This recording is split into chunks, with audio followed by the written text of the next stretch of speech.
Bonjour, bienvenue dans la série sur les échecs. Alors toujours les parties illustrant la restriction de l'efficacité ou de la collaboration des pièces adverses. Ici, une partie de Smilov contre Kottnauer avec la défense sicilienne. Donc E4, C5, cavalier F3, D6, D4, C prend D4, cavalier prend D4, cavalier F6, du classique, hein, cavalier C3, A6, fou E2, E6, roc, B5, fou F3, tour A7. Alors ici, beaucoup de maîtres s'en prendraient sans réfléchir à la position de la tour A7, par exemple par fou E3, menaçant ainsi indirectement la tour après retrait du cheval.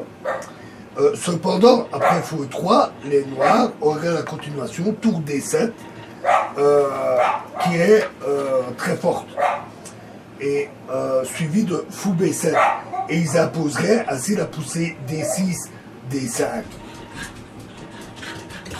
Après le coup de la tour noire, après donc, le coup dame E2 qui a été joué, très bon coup, la tour noire doit jouer aussi pour permettre le développement du fou B7 et se dégager de sa mauvaise position à A7. Mais maintenant, tour D7 est contre-indiqué. Donc tour D7 après, ne serait plus bon après E5. Parce qu'alors sur D prend E5, cavalier C6, dame C7, cavalier prend B8, dame prend B8, fou et puis, fou C6 avec gain de la qualité.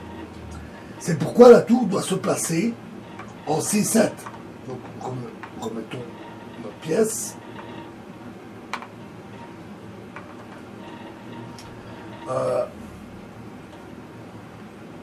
Après la dame E2, la tour devrait se placer en C7 justement pour empêcher cavalier C6. Alors en C7, elle n'est pas particulièrement bien placée parce qu'elle gêne la liberté de la dame noire. Mais c'est un peu un coup forcé. Tour C7. Donc, tour D1, cavalier D7 et A4. Un très bon coup. Alors, les blancs doivent ouvrir le jeu. Et la position un peu malheureuse de la tour à cet endroit-là les aide. Sur B4, il s'en suivrait alors cavalier A2, puis sur A5, cavalier B5, attaquant la tour.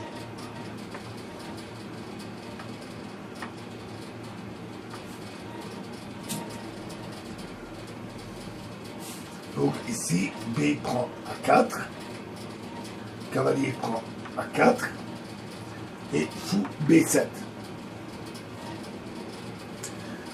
Ensuite, E5, un coup à nouveau très fort. Un coup typique dans de telles positions. Les blancs ne peuvent pas laisser leur adversaire terminer leur développement. Parce que la force du centre noir deviendrait alors très sensible. Deux pions au centre et pression sur la case E4. Après l'ouverture d'autres lignes pour les pièces blanches, les noirs vont rapidement se retrouver dans des problèmes tout à fait insolubles. Ils jouaient cavalier prend E5, tout aussi insuffisant serait D prend C5, parce qu'alors fou prend B7, E prend D4, fou prend A6, et le pion D4 ne peut pas être conservé. Donc remettons nos pièces.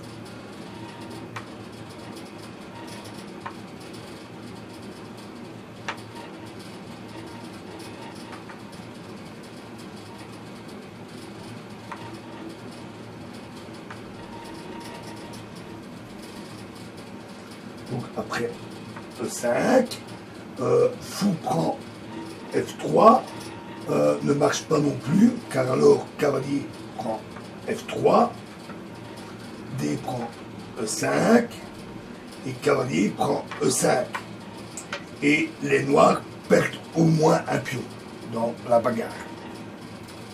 Ce pion-là ne peut pas tenir. Donc, revenons à notre position.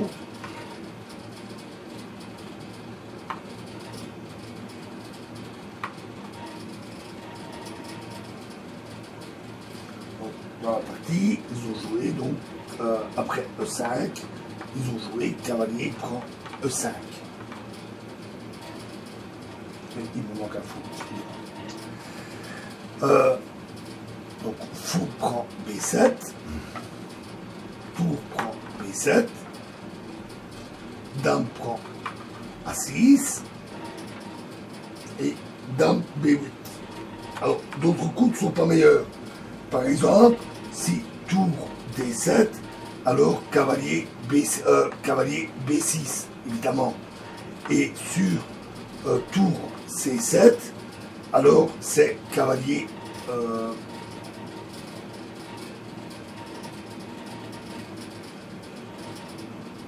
alors pardon, c'est F4 et après cavalier G6 ou cavalier en D7, alors cavalier B5 et sur cavalier G6 c'est F5 tout simplement.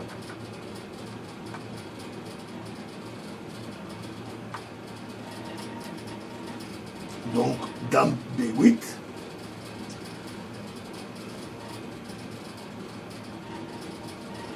Cavalier C6. À nouveau un très fort coup. Cavalier prend C6. Dame prend C6. Échec. Et cavalier D7. Alors, rien ne semble encore menacer les noirs. Mais Smirnov a exploité le clouage du cavalier par une jolie combinaison qui est basée sur deux motifs tactiques. L'ouverture de la colonne pour la tour et de la diagonale pour le fou, ainsi qu'une déviation de la dame noire. On va voir ça. Cavalier C5, excellent coup.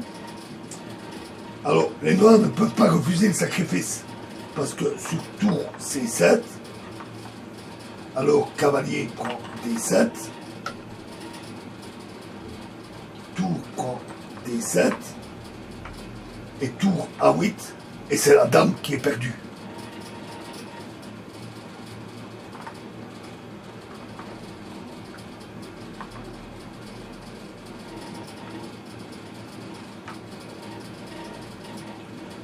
Donc après cavalier C5 pardon, D prend C5.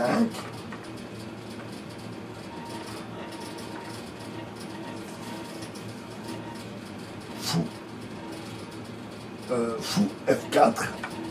À nouveau un très fort coup qui dévie la dame.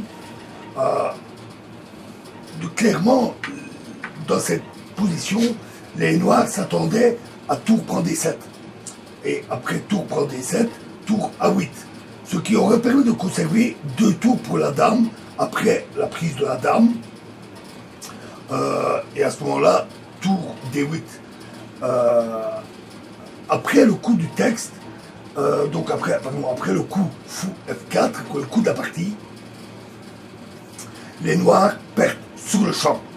La dame n'a aucun coup, elle ne s'est allée nulle part.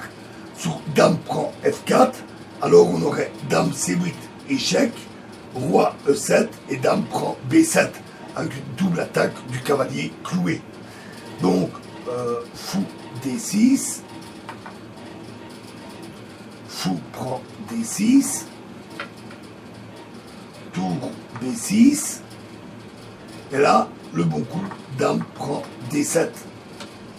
Et là, les noirs abandonnèrent, évidemment, puisque si le roi reprend, alors, et il n'a pas le choix, le roi est obligé de prendre. C'est alors fou prend, échec, et les noirs sont totalement condamnés, avec leur tour là-bas qui est totalement en retrait et ils ont une pièce de moins. Donc, sur une ouverture un peu imprécise, avec le tour à 7, qu'on a vu dans l'ouverture, une très belle attaque, très beau jeu tactique de Smirnov. Voilà. Et prochaine partie dans la prochaine vidéo. Je vous remercie.